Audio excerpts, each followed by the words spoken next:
봉착되어 있는 사항입니다.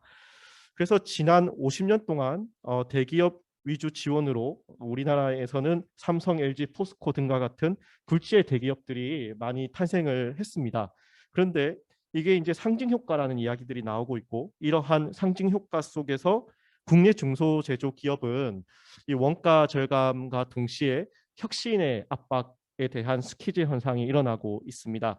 그래서 앞으로 우리나라 중소제조업이 50년은 지속 가능한 성장을 이루어내야 되고요. 그래서 저희가 이번에 IT 서비스 학회에서 이러한 것들에 대해서 발표를 하고 그리고 토론을 해보고자 합니다. 그래서 국내 제조업이 가지고 있는 문제를 극복하고 우리 중소제조기업이 성장 발전하는데 어떤 전략이 좋을지, 스마트 제조 혁신 정책에 대한 미래 방향성 모색이 필요한 시점이고, 이게 저희의 세션의 주제입니다. 그래서 저희는 이제 발표를 하고 파트 1에서 발표를 하고 파트 2에서는 패널 토론을 하는 방식으로 진행을 하도록 하겠습니다. 그래서 패널 토론은 저희가 사전에 줌으로 URL을 토론자께 전달을 해드렸고, 그래서 공급 기업과 수요 기업이 같이 참석을 하고, 그리고 학계에서는 저희 카이스트의 기계과의 유승학 교수님께서 같이 토론을 맡아주실 예정이십니다. 첫 번째 발표자로 중기부 스마트 제조혁신 추진단 단장님을 역임하고 계시는 박항구 단장님께서 한국 스마트 제조 혁신 현황 및 개선 방향 모색에 대해서 발표를 해주시도록 하겠습니다. 예, 박항구 단장님, 그러면 단상으로 모시겠습니다.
예, 반갑습니다. 스마트 제조혁신 추진단장 박한근입니다. 제가 오늘 여러분들하고 한 20분 정도 공유할 내용은 우리나라의 스마트 제조혁신이 현 2014년도부터 시작해서 22년도까지 3만 개 구축의 국정과제가 완료가 되고 23년도부터는 또 새로운 스마트 제조혁신의 추진을 해야 되는 그런 그 과도기적인 완성 및 또 새롭게 출발하는 그런 부분이 없잖아 있습니다. 오늘 저희 현황과 그 미래의 방향에 대해서 서로 한번 토론하는 시간을 갖도록 하도록 하겠습니다. 잘 아시다시피 저희 스마트 제조혁신 추진단은 중소벤처기업부의 그 다부처가 모여서 기획단에서 정책이 수립되면 저희 추진단에서는 1본부 4실의 2팀 해가지고 한 50여 명이 근무를 하고 있고, 이 50여 명과 각 지역별 19개 테크노파크에 있는 스마트 제조혁신센터의 인원이 한 150여 명 됩니다만, 그 인력으로 해서 우리나라 중견기업들의 스마트 공장 1단계부터 시작해가지고 5단계까지 기술 지원을 하고 있습니다. 저희는 2014년 산자부부터 시작을 해가지고 저희 중소벤처부가 2019년도에 인수를 받아서 저희들이 지금까지는 19,799개의 프로젝트 사업을 했고 22년도까지 3만 개 구축을 목표로 하면서 작년부터는 우리가 자체 전산실에서 구축하는 모든 컴퓨터 자원을 클라우드 컴퓨팅 환경에서 작동이 되고 활용할 수 있도록 우리가 코리아 AI 매니팩처링 플랫폼을 구축을 해서 현재 운영을 하고 있습니다. 이게 22년도 되면 이제 사업이 끝나기 때문에 22년도 이후에 지속적으로 어떻게 사업을 할 것인가에 대한 빅피처를 저희들이 나름대로 고민 중에 있습니다. 저희가 추진하고 있는 그 스마트 공장 보급 확산 사업의 중점 목표는 우리 중견기업에 가시면 대부분 가공 조립하시는 그 수작업에 의해서 이루어지는 부분들이 많기 때문에 이런 수작업을 어떻게 자동화 기계나 로봇이나 또는 코봇 또는 AGV 같은 무인 반송기를 이용을 해서 3D 작업이나 단순 반복 작업하고 있는 단순 근로자를 지식 근로자로 바꿔주면서 그 자동화된 설비로부터 생성되는 제조 데이터를 클라우드 컴퓨팅의 빅데이터베이스에 저장을 하고 그 저장된 데이터를 가지고 인공지능의 기술, 빅데이터 기술 등을 접목을 해서 최종적으로는 자율생산 공장을 구축하는 체제로 추진을 하고 있습니다. 저희들이 추진하고 있는 부분의 대부분이 보면 기초 단계에 있는 부분들이 대부분입니다. 한 80% 정도가 기초 단계에 머물러 있고, 이런 기초 단계라고 하면 간이 설비에 대한 자동화에 들어가서 거기에 MES나 POP 시스템을 구축이 되고, 이러한 자동화된 설비를 좀 더 공장 단위로 자동화를 하면서 단순 작업을 단순 근로자들을 이제 지식 근로자들로 바꿔주면서 회사의 원가 절감이나 생산성을 향상시키는 사업 쪽에 드라이브를 걸고 있습니다. 저희들이 기초 단계는 0.7억 원 지원을 해주고 있고 중간 1단계는 2억, 그 다음에 중간 2단계 고도화 투 사업인 경우는 거기에 이제 데이터를 활용해서 인공지능 솔루션까지 도입이 되게 되면 저희들이 중간 2단계로 해서 4억을 지원을 해주고 있습니다. 마지막으로 이제 우리가 이제 클라우드 컴퓨팅을 활용해서 기업과 기업 간의 데이터를 주고받으면서 새로운 데이터의 가치를 창출하는 고도 단계까지 이제 추진하는 것을 저희들이 큰 목표로 해서 현재 추진을 하고 있다고 보시면 됩니다. 지금까지는 대부분 이제 기초 단계에 머물러 있는 부분들을 어떻게 하면 기초 단계에서 고도 1단계, 고도 2단계로 끌어올리는 작업을 저희들이 중점적으로 추진을 하고 있습니다. 잠시 표를 보시면 기초 단계에 있는 수준이 한 77.9%, 그 다음에 중간 1단계가 20%, 중간 2단계가 1.5% 되고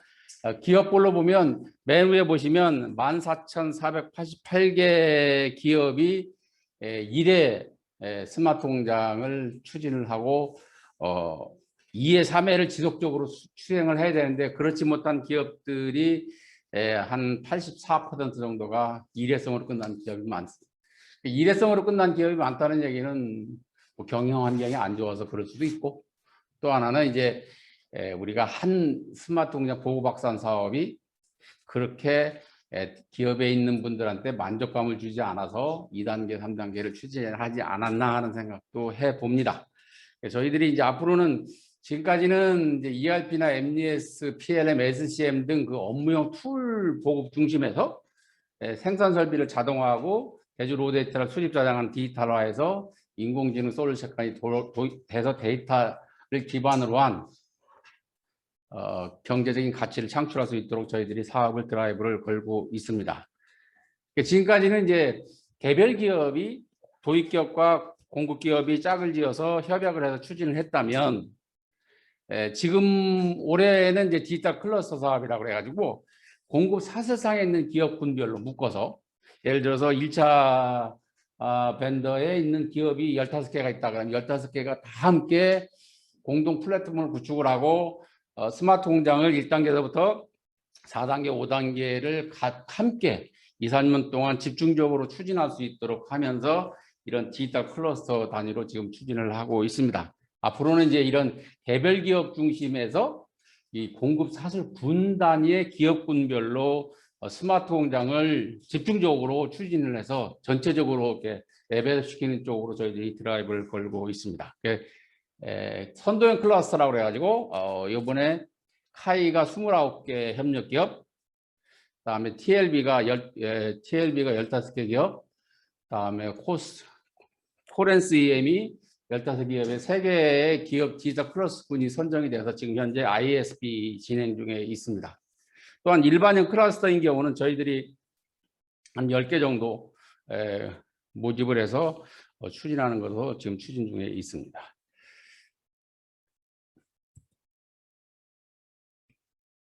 이러한 그 클러스터 군 단위로 사업을 하게 되면 1레벨부터 5레벨까지 추진하기 위해서는 다양한 단일 솔루션을 가진 기업들이 서로 연합을 해서 공급 기업이 얼라이언스를 맺어가지고 그 얼라이언스 맺은 기업이 하나의 그 토탈 솔루션을 해서 완 패키지로 제조기업에 공급할 수 있는 그런 체제가 구축되고, 이러한 그 솔루션들이 국제 표준을 기반으로 해서 솔루션을 개발해서 글로벌 시장에 진출할 수 있도록, 그래서 한국에서 검증을 받아서 글로벌로 진출하는 쪽으로 추진을 하고 있습니다. 또 하나는 이제 저희들이 뭐 잘 아시다시피 우리나라가 세계적으로 WF에서 하고 있는 등대 공장이 지금 현재는 포스코라는 대기업만 지금 등재되어 있지만, 앞으로 우리나라가 중소 중견기업도 스마트 공장을 구축을 해서 세계의 경제 포럼의 등대 공장으로 등재할 수 있도록 저희들이 2년, 3년 동안 집중적으로 지원해주는 기업을 선정을 해서 지금 현재는 15개 기업이 선정이 돼서 최종적으로 한 10개 정도 기업을 선정을 해서 매년 4억씩 3년간 지원해서 한국의 스마트홈 등대 공장, 또 더 나아가서는 WF의 등대 공장에 등재할 수 있도록 저희들이 지원할 계획으로 되어 있습니다. 이러한 그 사업을 지금까지는 중소기업의 자체 전산실에 ERP, MES, PLM 등 각종 서버와 빅데이터베이스 서버, 그 다음에 통신장치가 구축되어 있다면, 앞으로는 이제 이런 것들이 클라우드 컴퓨팅상에서 캠프에서 전용의 전산실을 두고 그 전용의 전산실에서 모든 업무가 수행될 수 있도록 저희들이 올해부터 본격적으로 추진을 하고 있습니다. 이러한 그 빅데이터들이 이제 중소 중견기업에서 동일한 장비, 예를 들어 로봇이나 뭐 사출기다, 성형기다, 또는 기타 도금 설비다 할 때 그 설비의 특성에 맞는 제조 데이터가 표준적으로 기본적으로 이러이러한 항목들은 몇 초 주기로 또는 단위는 뭐고 소수점 몇 초짜리로 하는 데이터 속성까지 표준화를 해서 우리나라에서 사용하는 동일한 장비에 대해서는 동일한 규격에 의해서 수입 저장을 해줘야 나중에 이제 새로운 그 관련된 장비의 인공지능 솔루션이 도입이 됐을 때 데이터의 전처리가 쉽게 할 수 있고, 또 데이터 항목이 없어서 다시 수집해야 되는 그러한 낭비를 없애기 위해서 저희들이 독일에서 지금 현재 추진하고 있는 어셋 어드미니스트레이션 쉘 기반의 데이터 수집 저장 표준 체계를 저희들이 작년에 만들었고, 그 AES 템플릿 기반의 데이터 수집을 저장을 한 다음에 클라우드에 저장하는, 거기에 관련돼서 AES 템플릿을 기준으로 해서 각 디바이스별로 공정별로 데이터의 속성과 항목을 정의하는 방법, 네이밍하는 방법, 그다음 그게 통신해서 클라우드 컴퓨터까지 OPC UA 통신으로 해서 수집 저장할 수 있도록 저희들의 소프트웨어를 개발해서 올해부터 중소 중견기업의 공급기업들에게 무상으로 배포를 하고 있습니다. 이러한 데이터가 이제 수입돼서 실제적으로 앞으로 우리가 추구하고자 하는 것은 이런 중소 중견기업의 수작업을 하고 있는 부분이나 그 3D 작업을 하고 있는 부분들을 4차 산업혁명의 이네이블 기술인 이런 다양한 기술들을 접목을 해서 사람이 모니터링과 분석하는 대신에 인공지능 두뇌를 만들어서 인공지능이 모니터링하고 분석하고 판단하고, 최종적으로 사람은 인공지능이 판단한 결과를 가지고 최종적으로 의사결정해서 신속하게 조치를 취하는 이런 모습으로 가는 스마트 팩토리, 스마트 퀄리티, 스마트 프로덕트를 만들어서 우리가 앞으로 다가올 4차 산업혁명의 새로운 제조업 시대를 대비해서 우리가 글로벌 시장의 리더로 자리매김할 수 있도록 추진을 하고 있습니다. 이러한 상황들을 보면 이미 독일에서는 그 기업과 기업들 간의 데이터를 통신을 해서 어떤 데이터를 주고받고 기업과 기업 간에 어떤 기업 간에 서로 통신을 해서 가치를 낼 수 있는지 이런 거를 조사를 한 것이 있습니다. 이걸 보면 중간에 보시면 이제 좌측에 보시면 인더스트리 4.0을 추진하기 전에는 전체적으로 7.8원을 투자해서 8원에 0.2원의 이익을 본다는 거고, 중간에 보면 서로 기업과 기업 간의 데이터를 통신을 함으로 해서 7.8원을 투자해서 10원의 이익을 본다 해서 2.2원의 이익을 번다. 그럼 거기에서 보면 중소기업과 중견기업은 대기업하고 이 통신을 하게 되면 비용이 많이 들기 때문에 중소기업과 중견기업은 대기업 대비 경제적인 효과를 보지 못한다. 근데 이제 최종적으로 인대 삭전령이 구성이 돼서 보면 기업과 기업, 대기업과 중소기업, 중견기업과 중견기업, 중견기업과 중소기업 간의 상호 인터 커넥션이 돼서 데이터를 주고받게 되면 이런 중견기업도 또 중소기업도 경제적인 가치를 볼 수 있고 전체적으로 그 회사 자체 전체 공급 사실 기업군 간에 큰 효과를 볼 수 있다 하는 것이 이제 독일의 인대 4.0의 화이트 페이퍼에 나와 있습니다. 이에 따라서 이제 저희들도 중소기업과 대기업 각 벤더 완성차를 중심으로 해서 상호 데이터를 주고받는 동일한 플랫폼에서 데이터를 주고받고 서로 다른 플랫폼 간에는 서로 그 커뮤니케이션이 잘 될 수 있도록 데이터를 공유하고 데이터의 주권, 즉 데이터의 서버러니티를 갖게 할 수 있도록 유럽 연합에서 추진하고 있는 가이아엑스를 저희들이 같이 협업을 하면서 이게 개발이 되면 우리나라의 제조기업에도 가이아엑스를 도입할 계획으로 되어 있습니다. 이제 산업에 이제 우리가 보통 보면 금융이나 공공 쪽에는 많이 인공지능이 많이 도입되어 있죠. 이제 제조혁신 부분, 즉 제조 부분에는 이제 이 인더스트리얼 AI가 지금부터 추진이 됨으로 해서 필요한 이유는 우리가 기업은 4M2E로 되어 있어요. 그러니까 4M2E로 되어 있는데 사람은 속인화된 기술을 어떻게 형식화해서 인공지능을 두뇌를 만들 것이냐, 사람을 대체하는 것을 만들어 줄 거냐. 설비는 언제든지 아프다고 이야기를 하는데 사람이 그걸 알아줄 수 있도록, 그래서 언제 고장 날 것이고 언제 부품이 다 할 것이다 하는 수명까지 예측하는 쪽으로 가면서 현재 제품의 중간재가 최종적인 제품이 됐을 때 불량이 나올지 정품이 나올지도 예측을 해주고, 또 기술도 지금까지는 이론적인 수식 모델을 했던 것들을 이제 데이터를 활용한다든가 해가지고 전반적으로 에너지, 엔바이러먼트까지 4M2E 관점에서 인공지능 기술을 도입을 해서 예측 모델을 하는 쪽으로 드라이브를 걸기 위해서는 반드시 인공지능 기술이 필요한 이유라고 할 수 있습니다. 이러한 인공지능 기술이 산업에 적용을 하려고 하면 뭐 여러분도 잘 아시다시피 미국의 자율주행차에서 보면 사람의 개입 여부에 따라서 레벨 0는 뭐 수동으로 사람이 다 작업하는 거고 운전하는 거고, 레벨 1은 운전자가 중심이 되고, 레벨 2는 일부 AI 시스템이 도입이 되고 운전자가 중심이 되고, 레벨 3, 4, 5는 사람이 개입 없이 인공지능이 스스로 자율주행차를 운전하는 이러한 레벨을 학회에서 미국 자동차 학회에서 발표를 해서 이 수준에 따라서 지금 현재 전 세계가 같은 공통의 언어가 돼서 레벨 0부터 레벨 4까지 쓰죠. 이러한 것들이 이제 독일에서는 레벨 0부터 레벨 1을 인더스트리얼 AI에서는 어떻게 할 건가 해서 이 이퀴벌런트 시켰어요. 이 자동차의 수준과 이퀴벌런트 시켜가지고 BMW에서는 레벨 0에서부터 레벨 2, 3 이 여기에는 일부 사람이 개입이 되지만 레벨 3부터 레벨 4, 5에는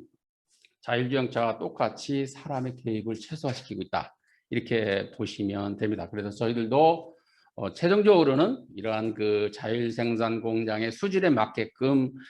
스마트 공장을 지속적으로 추진할 계획으로 되어 있습니다. 그럼 이제 지금까지 저희들은 이제 14년부터 22년도까지 스마트 공장 보급 확산 사업에 3만 개를 달성을 하면서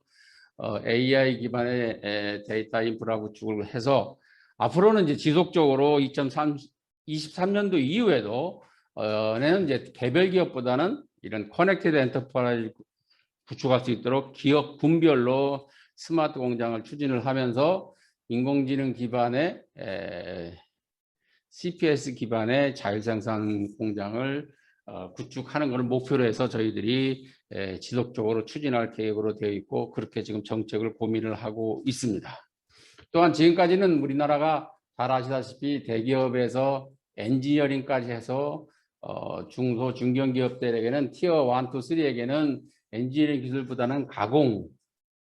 조립 기술만 주어왔는데 이 가공 조립 기술만 갖다 보니까 이제 대기업의 전속 기업이 돼서 다른 회사에 팔지 못하는 경우가 없지 않아 있죠. 그래서 앞으로 우리 중소 중견기업들이 어떻게 엔지니어링 기술을 갖도록 해줄 것이냐가 가장 큰 숙제고, 그 엔지니어링 기술을 가져야 우리가 미래의 새로운 중소기업이 중견기업이 글로벌 히든 챔피언으로 갈 수 있다, 이렇게 볼 수 있는 거죠. 그렇게 하기 위해서는 먼저 우리나라가 지금까지 지난 50년 동안은 대기업 중심의 대기업들이 글로벌 시장에 나가서 자생력을 갈 수 있도록 정부가 적극 지원을 해줬고, 그에 따라서 우리 중소 중견기업들은 마른 수건도 짜서 원가 절감하지 않으면 안 되는 그런 어려움에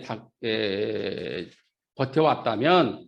앞으로는 이제 그런 그 중소 중견기업들이 벤처기업이 스타트업이 중소기업이 되고 중소기업이 중견기업 되고 글로벌 히든 챔피언으로 성장 발전할 수 있도록 그러한 부족한 기술들을 상호 융합하고 서로 얼라이언스를 맺어서 지금 현재 생산하는 제품의 핵심 역량을 그 회사에 이용을 해서 새로운 제품을 개발하고 그런 새로운 사업을 모델을 개발하는 쪽으로 해서 실제적으로 제품혁명과 사업혁명 모델 쪽으로 드라이브를 걸어야 된다, 이렇게 저는 개인적으로 보고 있습니다. 또한 우리가 이제 4차 산업혁명의 성공 유무는